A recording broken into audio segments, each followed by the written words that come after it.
అది ఒక సుందరమైన పల్లెటూరు. ఆ ఊరి చివర పూర్వీకులు ఒక పిశాచిని పాతిపెట్టారని ఆ గ్రామ ప్రజల నమ్మకం.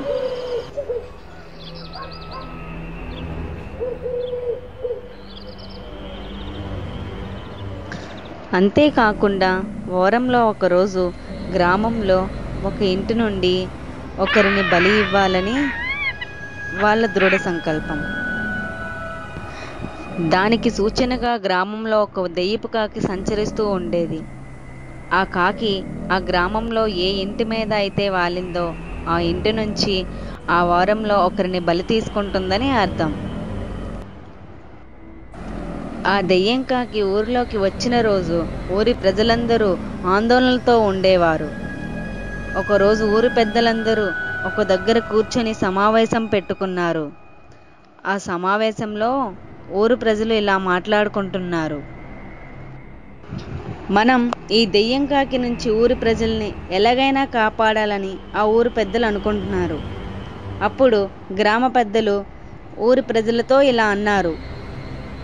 ఆ గ్రామ ప్రజలతో ఒకరు ఊరు పెద్దతో ఇలా అన్నారు: అయ్యా, ఈ దెయ్యపు కాకి మన ఊరిలో ఏ ఇంటి మీద అయితే వాలుతుందో అదే రోజు రాత్రి ఆ ఇంటి నుంచి ఒకరిని బలి తీసుకుంటుంది. అదేవిధంగా ఆ దెయ్యపు కాకి మన ఊరిలోకి ప్రవేశించిన తరువాత రాత్రి బలి తీసుకోవడానికి వస్తుంది కదా, అప్పుడు మన ఊరిలో ప్రజలలో ఒక నలుగురు వెళ్ళి బలి తీసుకోకుండా రక్షిద్దాం. ఒకవేళ దెయ్యపు కాకి బలి తీసుకోవడానికి ఆ వ్యక్తిని తన కాళ్ళతో పట్టుకొని తీసుకువెళ్తే మనం దెయ్యపు కాకి వెంబడిద్దాం. అప్పుడు ఆ దెయ్యం కాకి ఈ ఊరి ప్రజలను ఎక్కడ బలి తీస్తుందో తెలుసుకొని వాళ్ళిద్దరినీ రక్షించవచ్చు అని ఆ గ్రామ పెద్దలతో అన్నాడు.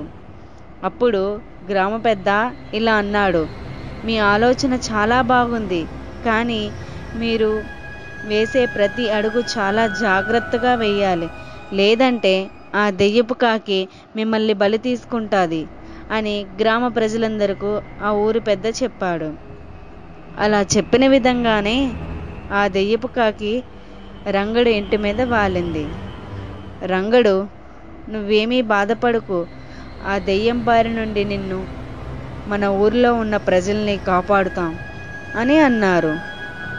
అదే చెప్పిన విధంగా ఆ ఊరి ప్రజలు కర్రలతోనూ ఒక పొడవటి వంతెనతో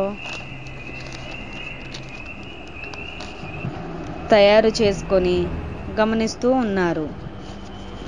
అనుకున్న విధంగానే రాత్రి 9 దాటేసరికి ఆ దెయ్యపు కాకి ఊరిలో ప్రవేశించింది. అది గమనించిన ఊరి ప్రజలందరూ రంగడి ఇంటి వద్దకు చేరుకున్నారు.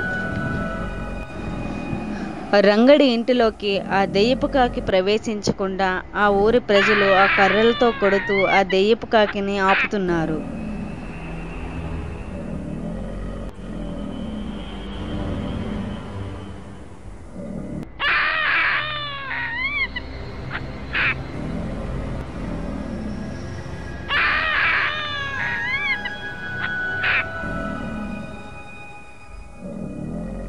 ఆ దెయ్యపు కాకి మాట్లాడుతూ ఇలా అన్నది: నా నుంచి మీ ఊరి ప్రజల్ని కాపాడటం ఎవ్వరి తరం కాదు అని చెప్పి ఆ దెయ్యపు కాకి మాయమైపోయింది.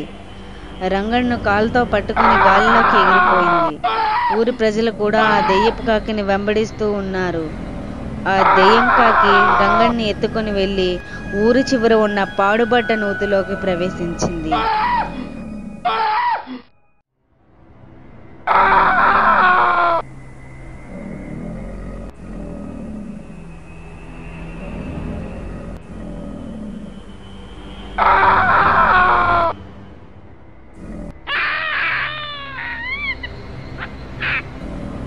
అక్కడ ఒక ఇనుప పెట్టె నుంచి ఒక శబ్దం వినిపించింది: ఓ మాయావి, నువ్వు ఆ గ్రామం నుంచి వచ్చినప్పుడు నువ్వు చాలా జాగ్రత్తగా రావాలి, ఎందుకంటే నా యొక్క పంచ ప్రాణాలు అన్నీ నీ శిరస్సులో ఉన్నాయి. నువ్వు ఏమాత్రం యామరపాటుతో ఉన్నా నా శిరస్సు ఏ చిన్న గాయం తగిలినా నా ప్రాణాలు గాలిలో కలిసిపోతాయి. నా ఆత్మ ఎప్పటికీ ఈ ఇనుప పెట్టెలో నుంచి బయటకు రాలేదు అని చెప్పింది. అప్పుడు ఆ కాకి రంగడుని విడిచి వెళ్ళింది. ఇదంతా ఊరు ప్రజలు గమనిస్తూ ఉన్నారు. గ్రామ ప్రజలంతా అక్కడి నుంచి నెమ్మదిగా తప్పించారు. గ్రామంలోకి ప్రవేశించారు. ఆ పెట్టెలోని ఉన్న ఆత్మ నాకు తెచ్చిన ఆ బలి ఏది అని పెద్దగా అరుస్తుంది. వెంటనే ఆ మాయాకాకి పాడుబడ్డ నూతి వద్దకు వెళ్ళింది. ప్రభు, అరక్షణంలో గ్రామంలోకి వెళ్ళి నీకు తీసుకువచ్చిన బలిని తీసుకువస్తాను అని ఆ దెయ్యపు కాకి ఊరిలోకి ప్రవేశించింది. ఆ గ్రామ ప్రజలందరూ ఆ దెయ్యపు కాకిని ఎలాగైనా హతమార్చాలని సిద్ధంగా ఉన్నారు. రంగడు ఇంటి చుట్టూ గ్రామ ప్రజలందరూ ఒక వలలో సిద్ధంగా ఉన్నారు. అది గమనించిన ఆ దెయ్యపు కాకి నేరుగా రంగడి ఇంటిలో ప్రవేశించింది. అనుకున్న విధంగానే ఆ గ్రామ ప్రజలందరూ ఆ దెయ్యపు కాకిని బంధించారు. బంధించిన ఆ దెయ్యపు కాకి శిరస్సును మొండాన్ని వేరు చేశారు. ఆ వెంటనే ఆ దెయ్యపు కాకి ముక్కలైపోయింది.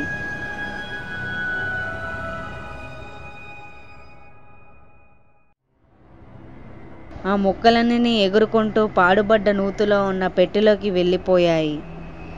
ఆ రోజు నుంచి గ్రామ ప్రజలంతా ఎంతో ఆనందంగా జీవనం కొనసాగిస్తున్నారు.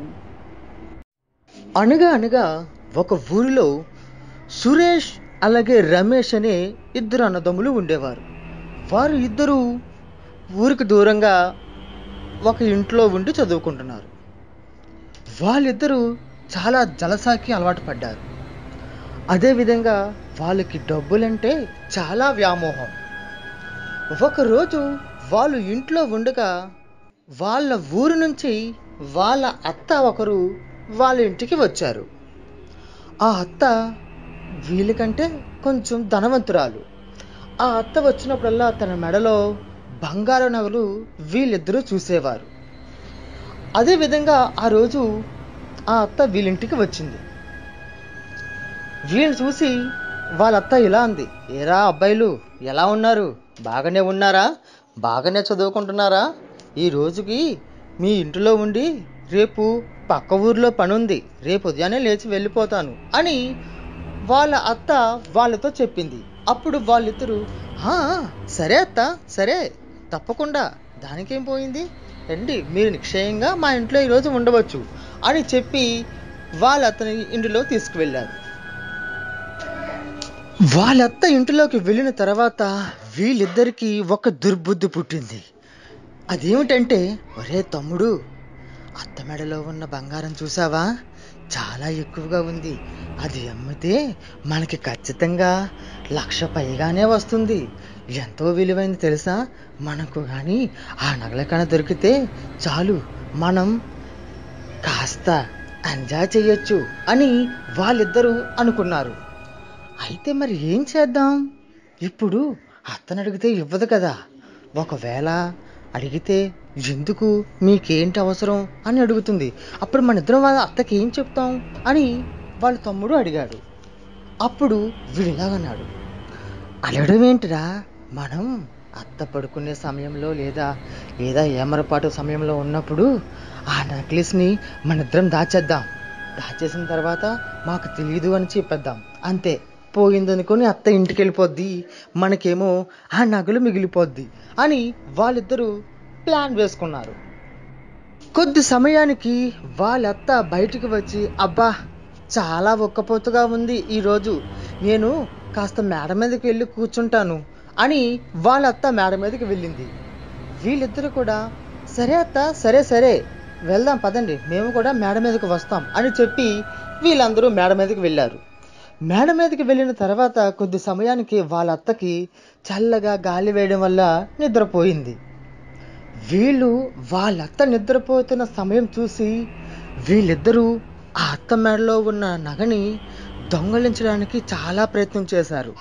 ఎంత లాగినా రావటం లేదు. ఒక్కసారిగా గట్టిగా లాగేసరికి వాళ్ళ అత్తకి మెలకు వచ్చేసింది. ఏం చేస్తున్నారు మీ ఇద్దరు అని గట్టిగా అరిచింది. వెంటనే వీళ్ళిద్దరూ వాళ్ళ అత్తని గట్టిగా మెడపట్టుకుని లాగేసరికి నగ తెగిపోయి వీళ్ళ చేతికి వచ్చేసింది.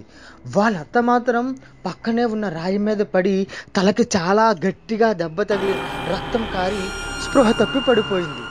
వీళ్ళిద్దరూ హడిలిపోయారు. మన నగ కోసం చూస్తే అత్త చనిపోయింది, ఇప్పుడు ఎలా అని వాళ్ళిద్దరూ అనుకొని చాలా భయపడుతున్నారు.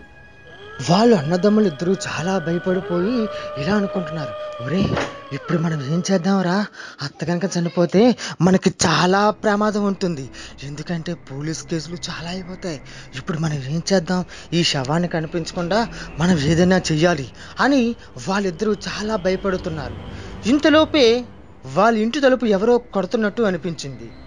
అరే తమ్ముడు, ఇంట్లోకి ఎవరో వచ్చినట్టున్నారా, వెళ్ళి చూసిరా నువ్వును అని వెళ్ళి వాళ్ళ తమ్ముడు చూడగానే వాళ్ళ ఊరి నుంచి వాళ్ళ మావయ్య వచ్చారు. వచ్చి వాడితో ఇలా అంటున్నారు, ఒరేయ్ అబ్బాయి బాగున్నావా, మీ అత్త నిన్న వచ్చింది, ఏది కనిపించదే అని వాళ్ళ మావయ్య ఆ అబ్బాయితో అడిగాడు.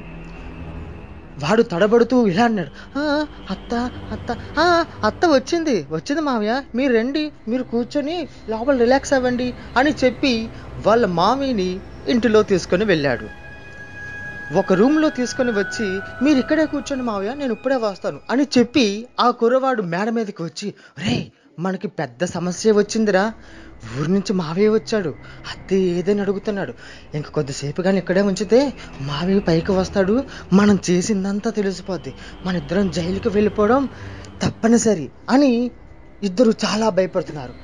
వాళ్ళ అన్నయ్య అప్పుడు వాడితో ఇలా అన్నాడు, అరే నాకు ఒక ఉపాయం వచ్చిందిరా, అత్తని ఈ శవాన్ని ఈ ట్యాంకులో పెట్టేద్దాం, ట్యాంకులో పెట్టిన తర్వాత మావయ్యకి ఏదో చెప్పి పంపించేద్దాం, తర్వాత సంగతి ఆలోచించవచ్చు అని చెప్పి వాళ్ళ అత్త శవాన్ని ఆ ట్యాంకులో పడివేశారు.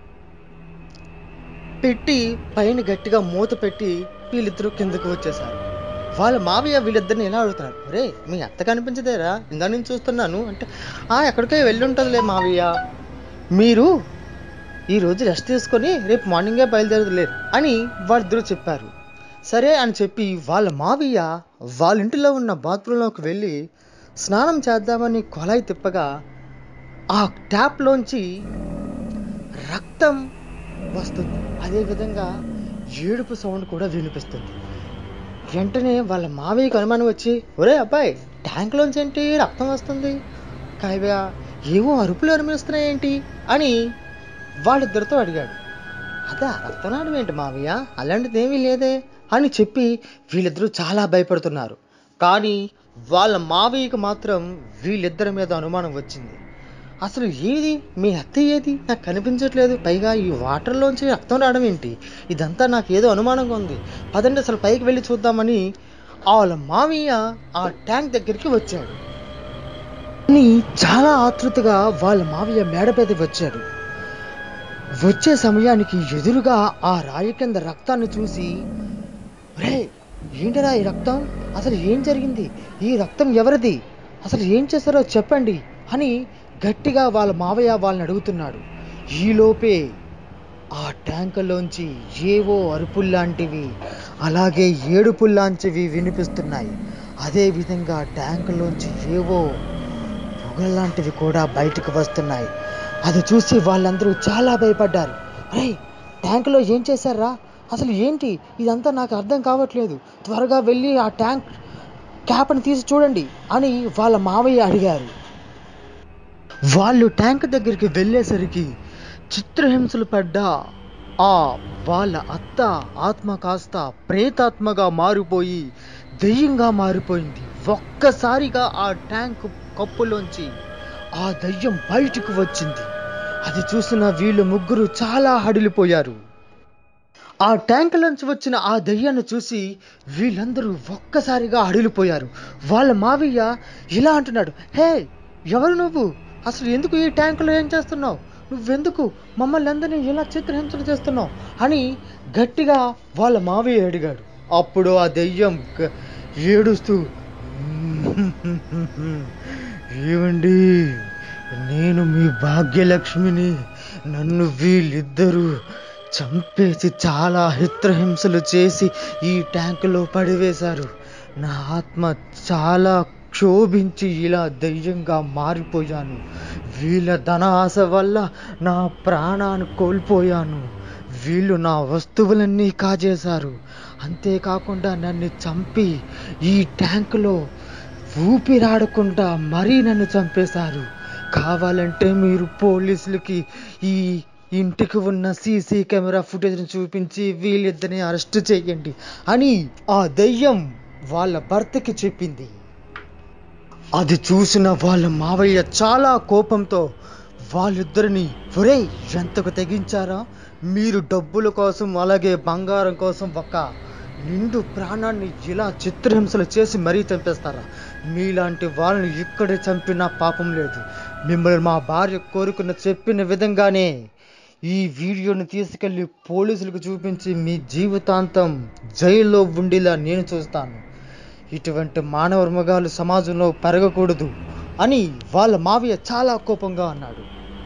దయ్యంగా మారిన వాళ్ళ భార్య వాళ్ళ భర్తతో ఇలా అంది, వీళ్ళు ఇప్పటి నుంచి శిక్ష పడి పశ్చాత్తాపం పడేంత వరకు నా ప్రేతాత్మ ఈ ట్యాంకులోనే ఉంటుంది.